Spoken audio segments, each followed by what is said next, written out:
Proviene de algún lugar del cinturón de asteroides situado entre Marte y Júpiter. Es un inmenso grupo de rocas y escombros en rotación y avanza hacia la Tierra. Algo que no era más que parte de los restos del Big Bang podría estar destinado a desencadenar su propia gran explosión. Este gigantesco asteroide cruza a toda velocidad la atmósfera de la Tierra y se convierte en una fuerza imparable. Es casi 2 millones de veces más potente que la bomba Emperador soviética, el mayor y más potente artefacto explosivo jamás detonado. Su objetivo, Los Ángeles. Lo último que ven sus habitantes es un destello,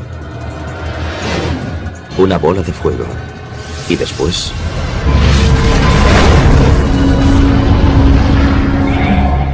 Si este asteroide fuese tan grande como cabe imaginar, un asteroide de 10 kilómetros, estaríamos hablando de un cráter casi 10 veces mayor. Formaría un cráter de unos 80 kilómetros. Toda la ciudad de Los Ángeles quedaría reducida a un inmenso cráter. Estaríamos hablando de una devastación absoluta. Nada sobreviviría en un radio de unos 160 kilómetros. Incluso en San Diego sufrirían enormes terremotos y ondas expansivas. Los vientos lo arrasarían todo en 300 kilómetros a la redonda. Ningún ser vivo sobreviviría en un radio de unos 1600 kilómetros. Y eso solo tras el impacto inmediato.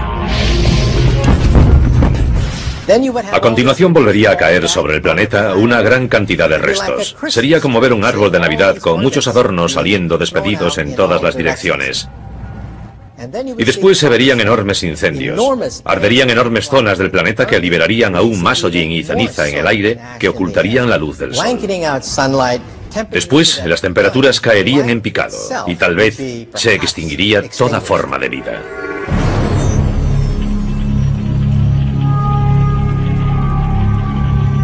Lo que acaban de ver es lo peor que podría suceder si un gran objeto chocase con la Tierra. Podríamos decir que los asteroides que pueden extinguir la mayor parte de la vida en la Tierra, la mayoría de las especies, aparecen cada 100 millones de años aproximadamente. Y no es un fenómeno periódico, no sucede cada 100 millones de años exactamente. Podría ocurrir en cualquier momento. 100 millones de años es solo una estimación. La pregunta no es si va a ocurrir, sino cuándo ocurrirá.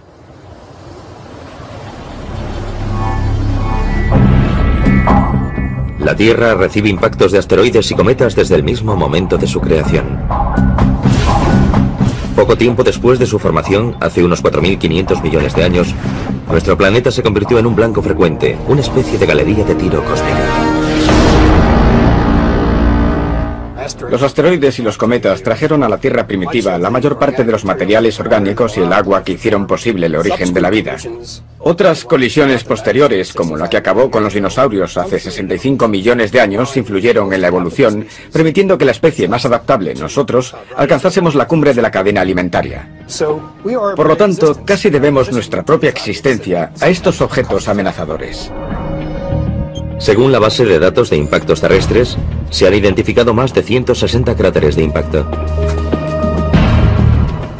El mayor es el de Chicxulub, que en lenguaje maya significa la cola del diablo. Este cráter, de más de 175 kilómetros de diámetro, fue hecho por el asteroide que acabó con los dinosaurios tras caer frente a la península del Yucatán en México. Esta base de datos también incluye el cráter del meteorito Barringer, situado en el norte de Arizona, y que hoy es una atracción turística. Este agujero de varios kilómetros de ancho fue causado por una enorme roca cósmica de mineral de hierro que colisionó con la Tierra hace unos 50.000 años. Mucho más recientemente, un enorme objeto cercano a la Tierra dejó también una importante huella, aunque no un cráter. En 1908 explotó sobre Tunguska, en Siberia, con la energía de una bomba de 15 megatones, más de 1000 veces la potencia de la bomba lanzada sobre Hiroshima. Ni siquiera llegó al suelo, pero la onda de choque de su explosión en el aire aplastó todos los árboles y la vegetación de la zona. Fue como si una gigantesca mano bajase del cielo para aplastar todos los bosques y los árboles. Esa fue la magnitud de la devastación de Tunguska. Si lo sucedido en Tunguska hubiese ocurrido sobre Moscú, Nueva York o Los Ángeles, la devastación habría sido catastrófica. Habría destruido por completo esa ciudad y una amplia zona en torno a ella. Las probabilidades de que se repita lo sucedido en Tunguska son escasas. Quizás suceda una vez cada 500 años. Pero es un posible desastre que no podemos permitirnos ignorar. Por eso la NASA creó el programa de objetos cercanos a la Tierra en el Laboratorio de Propulsión a Chorro. Su misión es encontrar los asteroides que representan una amenaza mayor para la Tierra. El primer paso para detener el Armagedón. Una estimación de 32,08 posiblemente. Cuando me preguntan sobre los aspectos más importantes del programa de objetos cercanos a la Tierra, siempre señalo tres: encontrarlos pronto y encontrarlos pronto. Porque si logramos encontrarlos 10, 20 o 30 años antes de que surja algún problema, podremos desarrollar la tecnología para mitigar su amenaza. El programa de objetos cercanos a la Tierra utiliza a tiempo completo 5 telescopios situados en el sudoeste americano y otros puntos del planeta. Rastrean el cielo en busca de asteroides, especialmente aquellos que miden al menos 1 kilómetro de diámetro. El impacto de un asteroide de ese tamaño podría causar estragos en toda la Tierra. Podemos comparar la búsqueda de estos asteroides con el proceso de averiguar dónde caerá una pelota de golf una vez golpeada. Imaginemos que en vez de ver todo el vuelo de la pelota de golf, solo dispongo de unas pocas instantáneas.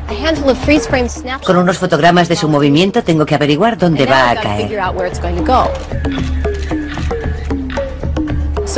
En primer lugar, he de distinguir correctamente la pelota de golf de los demás objetos de la imagen, como árboles, aves e incluso otras pelotas de golf diferentes. Una vez que he identificado la pelota de golf en cada una de las imágenes, utilizo mis conocimientos sobre las leyes de la gravedad para trazar una trayectoria correcta que me permita averiguar dónde caerá. Del mismo modo, para buscar asteroides, tenemos que tomar instantáneas de distintas partes del cielo y distinguir los asteroides de las estrellas, de las galaxias y de cualquier fenómeno transitorio como los rayos cósmicos. A continuación, aplicamos las leyes de la gravedad para encontrar un modelo de órbita que encaje y averiguar dónde caerá.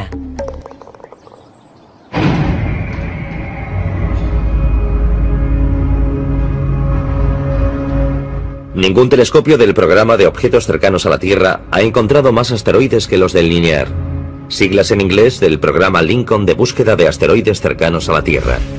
Desde su emplazamiento en el sur de Nuevo México, han descubierto casi la mitad de los cerca de 5.000 asteroides cercanos a la Tierra conocidos, entre ellos aproximadamente el 50% de los 600 objetos que miden al menos 1 kilómetro.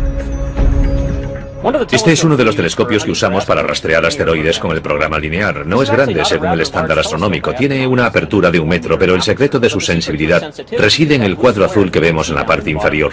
Es un dispositivo acoplado por carga fabricado para buscar con gran sensibilidad en una zona amplia. La combinación del telescopio y el dispositivo nos permite alcanzar una sensibilidad 1 millón de veces superior a la del ojo humano. Este es el aspecto del cielo visto por los telescopios del programa linear. Aquí podemos ver un cierto número de estrellas y la imagen incluye también diversos objetos cercanos a la Tierra. Tras procesar estos datos y analizarlos, descubrimos los objetos en movimiento. Lo que hace es comparar las 5 imágenes y vemos que ha descubierto varios objetos en movimiento. Los que tienen este aspecto son asteroides del cinturón principal, situado entre Marte y Júpiter. No representa ninguna amenaza, pero también encontramos otros que son muy diferentes. Este va en sentido opuesto al cinturón principal y mucho más rápido. Este parece ir a su encuentro. Son objetos cercanos a la Tierra y de hecho son 2 de los que descubrió el programa linear. El programa Linear envía sus datos al Centro de Planetas Menores en Cambridge, Massachusetts, el centro de referencia en la búsqueda de objetos cercanos a la Tierra. La función del centro es relacionar las nuevas observaciones de objetos cercanos a la Tierra con las ya existentes y ajustar las órbitas de los objetos cercanos a la Tierra en general. Con esas órbitas, otros grupos pueden realizar observaciones físicas utilizando telescopios para determinar el tamaño real de esos objetos.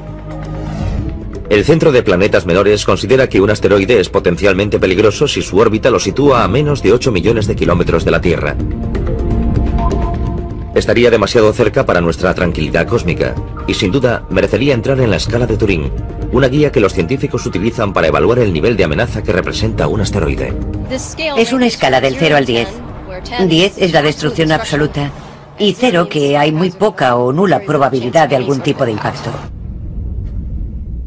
La calificación más alta que un objeto ha recibido hasta la fecha en la escala de Turing ha sido la de un asteroide llamado Apophis.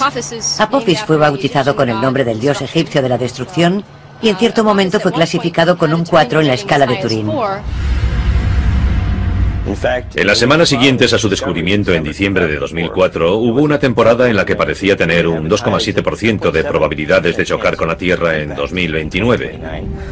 Es una probabilidad entre 37, una probabilidad propia de la ruleta, no de la lotería. En ese momento todo el mundo empezó a prestar una atención especial a Apophis como una posible amenaza en 2029. Apophis mide unos 270 metros de largo y tiene la energía de una bomba de 500 megatones, suficiente para destruir una gran ciudad o causar un tsunami devastador. En 2029, Apophis estará más cerca de la Tierra que el satélite que le permite ver este programa.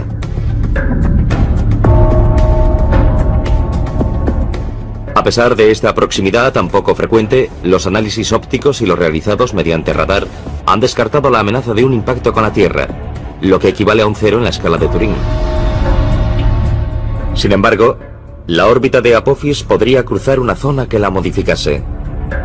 Eso significaría una probabilidad entre 45.000 de otro encuentro con la Tierra en 2036. Estamos estudiando minuciosamente la posibilidad de una colisión en 2036. Sin embargo, tendremos dos magníficas oportunidades de observar a Apophis. Una en torno al año 2013 y otra en torno al año 2021. Estamos bastante seguros de que entonces podremos descartar la posibilidad de un impacto. En el caso improbable de no poder descartar la posibilidad de un impacto, aún dispondríamos de mucho tiempo para evitar la colisión mediante alguna forma de mitigación. El siguiente paso para detener el Armagedón es adoptar una medida de mitigación. ¿Cómo podemos evitar que Apophis o cualquier otro gran asteroide choque con la Tierra y cause una enorme devastación? La respuesta más obvia podría ser también la peor opción de todas.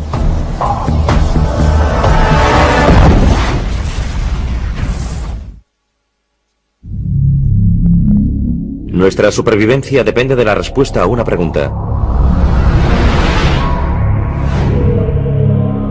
Si descubrimos un gran asteroide en rumbo de colisión con la Tierra, ¿podemos hacer algo para evitar que ocurra? Podemos pensar en el impacto de un asteroide como un gran desastre natural, pero lo que lo diferencia de los desastres naturales que conocemos como los huracanes, los terremotos, etc., es que en principio se pueden prevenir. Por lo tanto, nuestra tarea no se limita a paliar sus consecuencias, sino a intentar evitarlo. Es una diferencia importante. Esta prevención de un gigantesco impacto con la Tierra nos lleva al segundo paso para impedir el Armagedón: mitigar su riesgo. Neutralizar un objeto letal cercano a la Tierra no es tarea fácil. Solo hay que fijarse en las películas de Hollywood. O quizás no.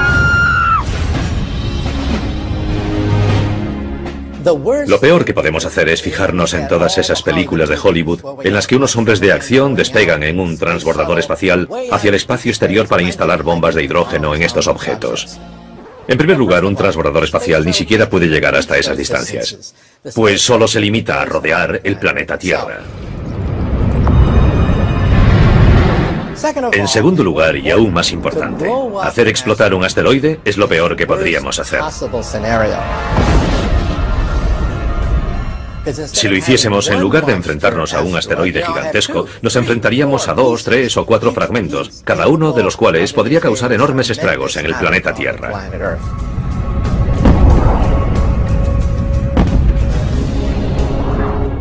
Si fuese un objeto grande y dispusiésemos de tiempo suficiente, podríamos intentar hacerlo explotar con la esperanza de que sus restos, o la mayor parte, no alcanzasen la Tierra. Pero podríamos detectar con suficiente antelación cualquier objeto grande. Por tanto, los que nos plantean mayores dificultades son los objetos pequeños y más numerosos. Su destrucción pura y simple, como las explosiones al estilo de Hollywood, es demasiado arriesgada y a lo sumo quedaría reservada para los asteroides de mayor tamaño. Pero existe una forma más segura de evitar el peligro que implica un objeto cercano a la Tierra: desviarlo. Si un asteroide se dirige hacia la Tierra en rumbo de colisión, la mejor opción es modificar su órbita muy ligeramente para alejarlo de la Tierra sin romperlo. Es mucho mejor que fragmentarlo, porque no puedes hacer que desaparezca. Simplemente lo rompes en pedazos. Bombardeándolo solo conseguiremos hacerlo pedazos y eso podría causar un daño mucho mayor. Ese sería el gran peligro. Para que su desvío suponga el mejor resultado posible, cuanto antes lo detectemos mejor. Dispondríamos de años o incluso décadas. En pocas palabras, detectarlo lo antes posible equivale a desviarlo lo antes posible. Más importante aún, cuanto más lejos esté el asteroide, menos fuerza tendremos que aplicar para lograr un gran cambio en su órbita. Para demostrarlo, vamos a jugar al hockey. Cuanto más lejos de la portería golpee el jugador el disco, menos habrá que desviarlo para evitar un gol. Sin embargo, si el jugador lo golpea mucho más cerca de la portería, hará falta una desviación mucho mayor para evitar el gol.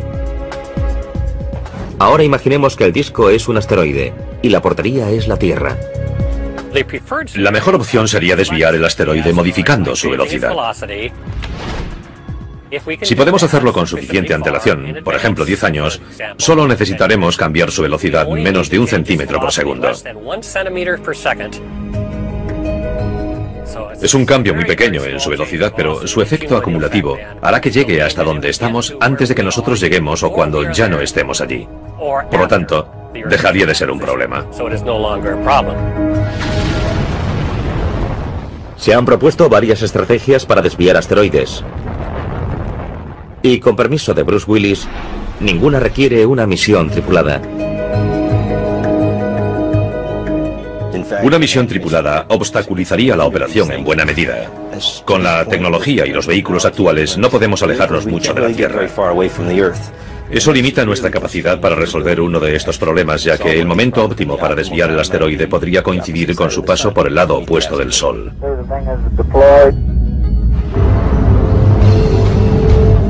Una estrategia de desviación propuesta por investigadores franceses aboga por hacer que un asteroide que no represente una amenaza choque con el que se dirija hacia la Tierra y lo desvíe. Denominan esta estrategia asteroide contra asteroide.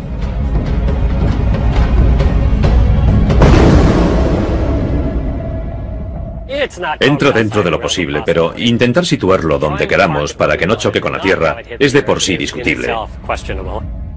Existe un número limitado de estos objetos cerca de la Tierra. Y estamos hablando de encontrar y acercar con facilidad a la Tierra uno de los asteroides que podrían representar una amenaza de impacto con la Tierra. Por lo tanto, no me decantaría por acercarlo para disponer de él más adelante. Además, resultaría muy complicado dirigir un gran asteroide. No necesitamos algo tan grande para obtener suficiente energía e impulso para desviar otro asteroide.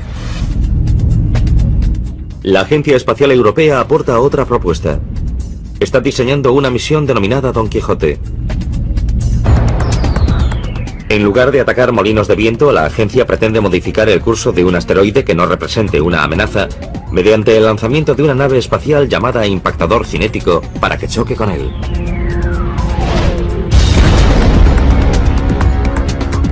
La opción del impactador cinético es la primera que tendría en cuenta.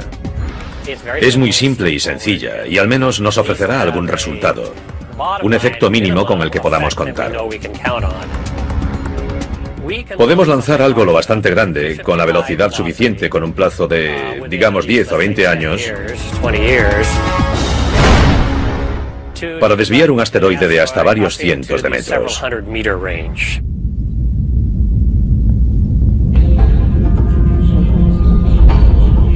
Tanto el impactador cinético como la estrategia asteroide contra asteroide requieren una gran colisión para desviar la amenaza de un objeto cercano a la Tierra.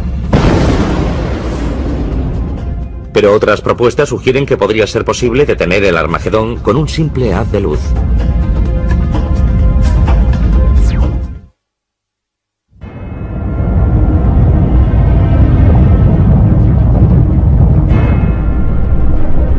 Hay varias formas de impedir el Armagedón. Hay quien propone un enorme impacto repentino que consiga que el asteroide abandone su rumbo de colisión con la Tierra.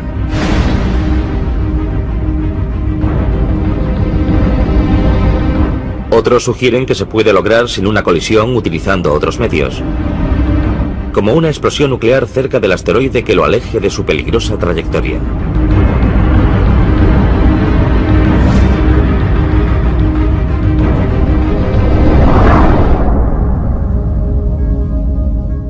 Lo haríamos detonar a poca distancia de la superficie. Su principal efecto sería energético. Es de esperar que en forma de neutrones que al atravesar la superficie calentarían el meteorito y harían saltar fragmentos de su superficie. Se trataría de un área bastante grande, lo que disminuiría la probabilidad de romperlo.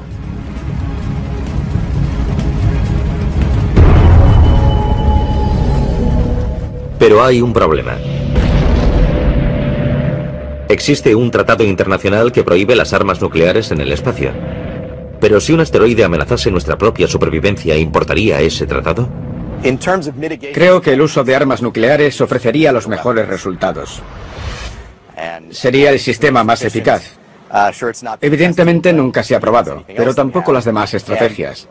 Y personalmente, preferiría desviar un objeto que sacrificar Norteamérica. Aceptaría de buen grado ser juzgado después. Pero para desviar un asteroide no es imprescindible bombardearlo con un arma nuclear. Existen métodos más seguros como las velas solares. Según sus partidarios, estos reflectores orbitales podrían concentrar los rayos del Sol sobre un asteroide. El calor generado vaporizaría su superficie rocosa creando un chorro de material que podría propulsar el objeto lejos de su trayectoria hacia la Tierra.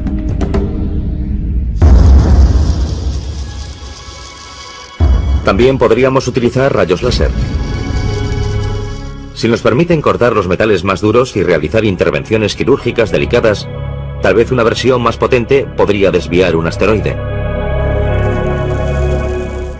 La opción del láser es muy atractiva porque resulta más económica y es más sencilla. Podría realizarse mediante una nave robótica. El láser dirigiría hacia el asteroide un rayo de luz.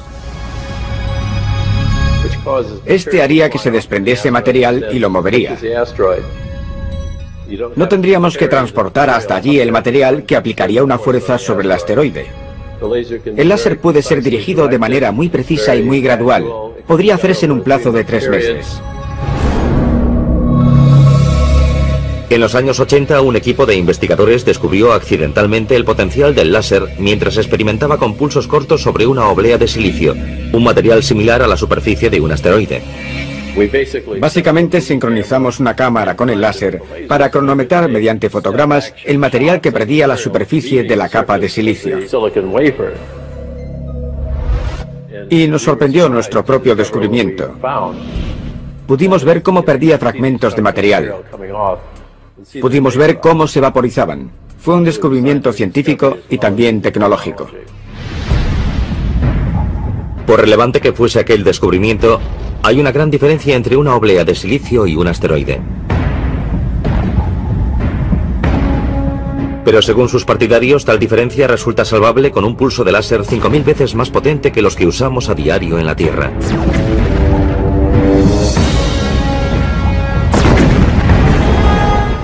Este superláser, alimentado por cohetes y paneles solares, podría situarse a 5 kilómetros de un asteroide y desviarlo utilizando una serie de pulsos cortos en lugar de uno continuo.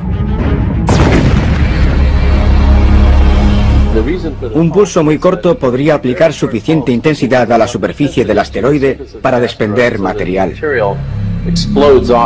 Cuando ese material saliese despedido del asteroide, lo empujaría en la dirección que deseásemos que se moviese.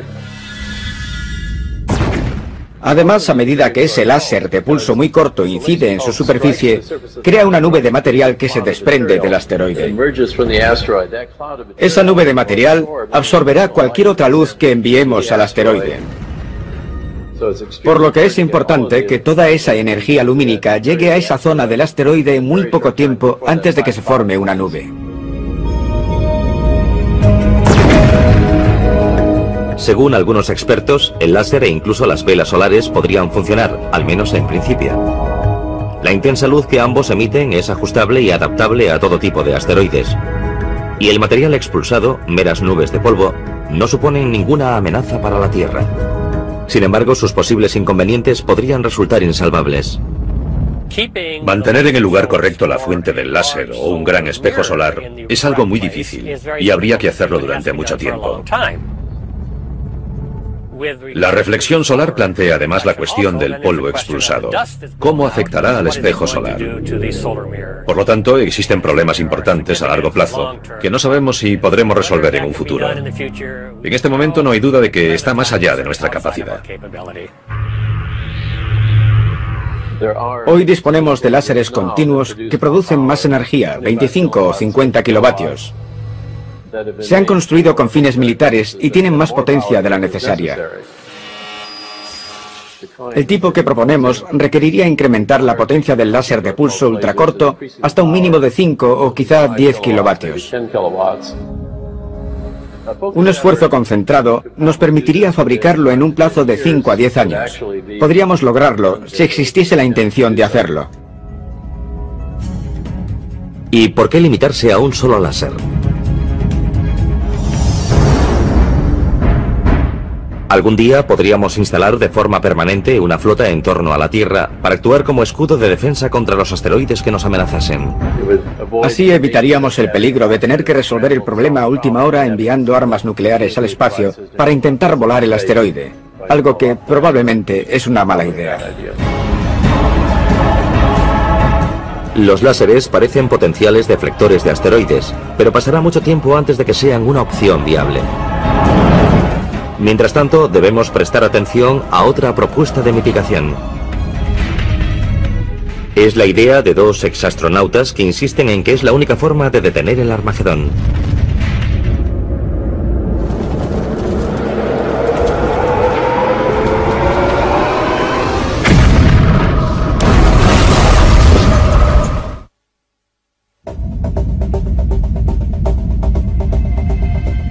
De todas las propuestas para impedir el Armagedón, el dispositivo más efectivo podría ser el denominado tractor gravitatorio.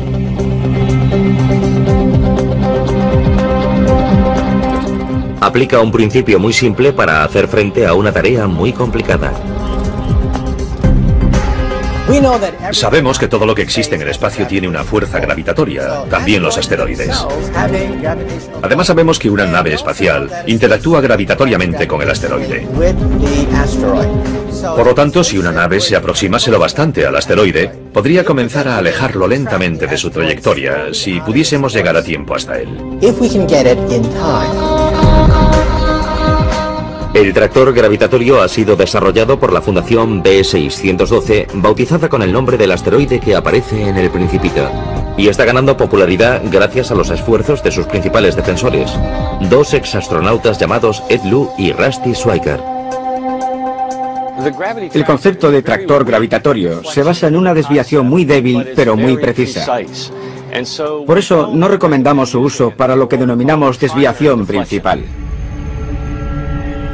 Su objetivo es que el asteroide no se dirija hacia la Tierra.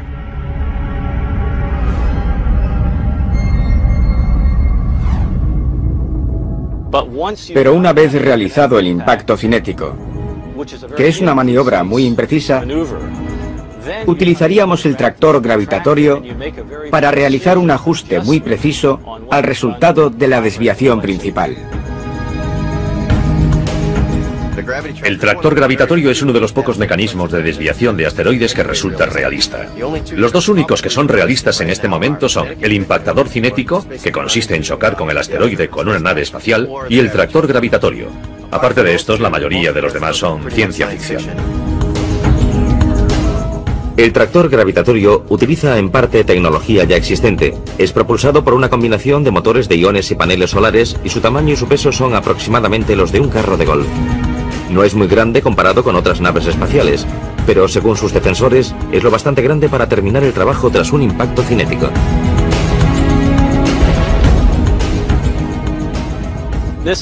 El asteroide estaría girando sobre uno de sus ejes o de algún otro modo. Llegaríamos con el tractor gravitatorio y lo situaríamos aquí si quisiésemos arrastrarlo en esta dirección. Aunque el asteroide estuviese girando, no llegaría a tocarlo. Nos limitaríamos a situarlo delante de él si queremos empujarlo en esa dirección y ahí permanecería. Digamos que el asteroide tiene 90 metros de diámetro. Entonces nos situaríamos a 75 metros del centro de gravedad del asteroide aproximadamente. En otras palabras, a una distancia aproximada de 1,5 veces el radio del asteroide. Impediríamos que nos atrajese la gravedad del asteroide. Dirigiríamos los propulsores del motor de iones hacia un lado para no hacerlo explotar.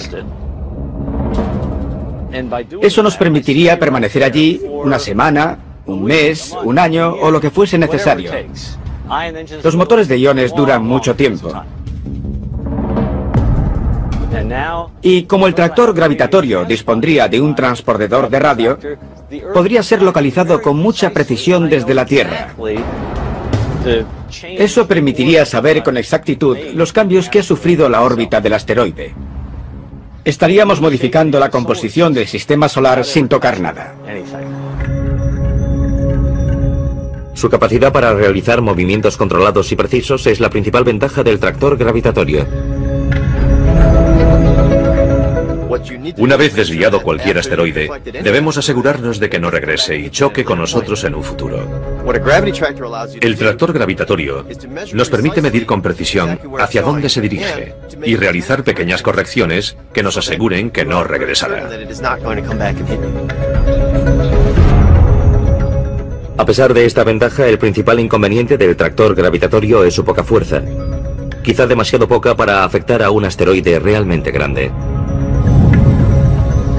Para ser efectivo, el tractor gravitatorio necesita mucho tiempo y que el asteroide sea pequeño. Tendría que ser mucho más pequeño que 1 kilómetro. Tal vez 150 o 300 metros. Del tamaño de Apophis o menor.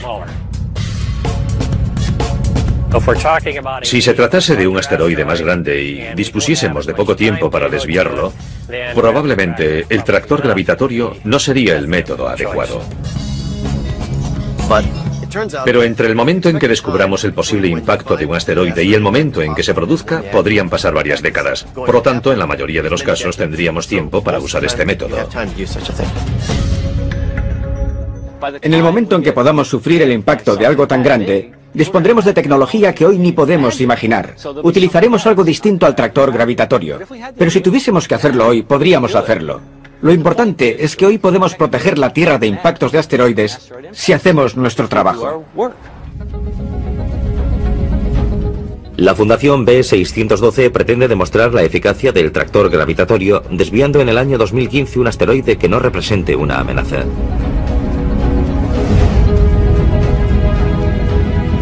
Si descubrimos que un asteroide puede chocar con la Tierra y decidimos desviarlo, ese no sería un buen momento para realizar un vuelo de prueba.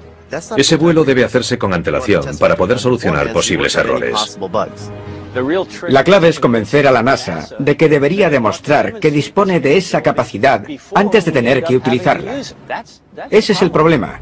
Podrían estar en juego millones de vidas. Es una prueba sencilla y barata. Así que hagámosla y sabremos que podemos.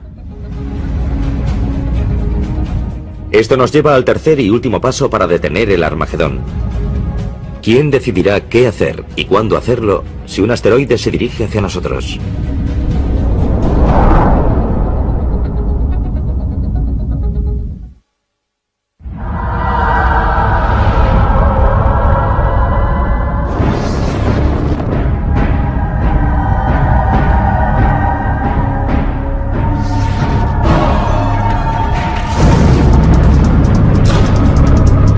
Hay 3 pasos fundamentales para detener el Armagedón. Los 2 primeros comprenden la detección del asteroide y la mitigación del riesgo que implica. El tercero, y quizá el más complicado, es quién tomará la decisión de actuar.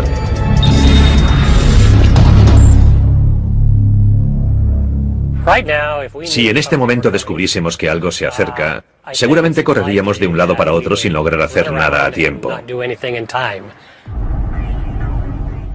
Creo que deberíamos disponer de alguna especie de manual que nos diga qué hacer cuando el asteroide se aproxime.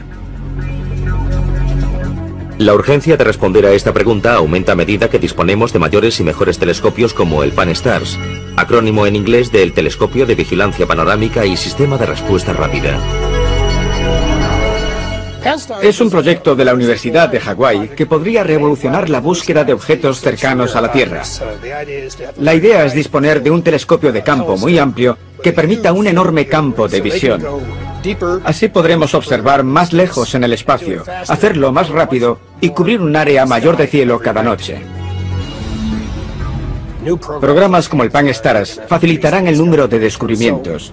Cuando encontremos la gran mayoría de esos objetos, podremos hacer un seguimiento a 100 años vista y ver si alguno de ellos supone un problema.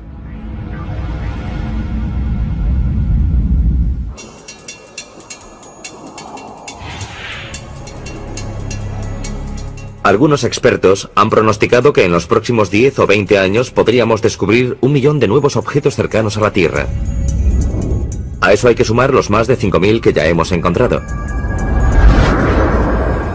Incluso con este aumento exponencial, seguirá siendo posible que un objeto espacial, tal vez un cometa, pueda evadir la detección y chocar con la Tierra. Los cometas pueden surgir de la nada. Proceden de los rincones más lejanos del sistema solar, y cuando alguno llegue, podríamos disponer solo de un par de años o menos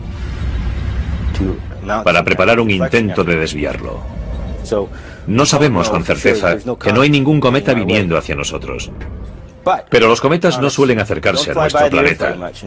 Estamos bastante seguros de que son los asteroides los que suponen el principal peligro para la Tierra. Podríamos ser golpeados por un asteroide del que no tenemos constancia.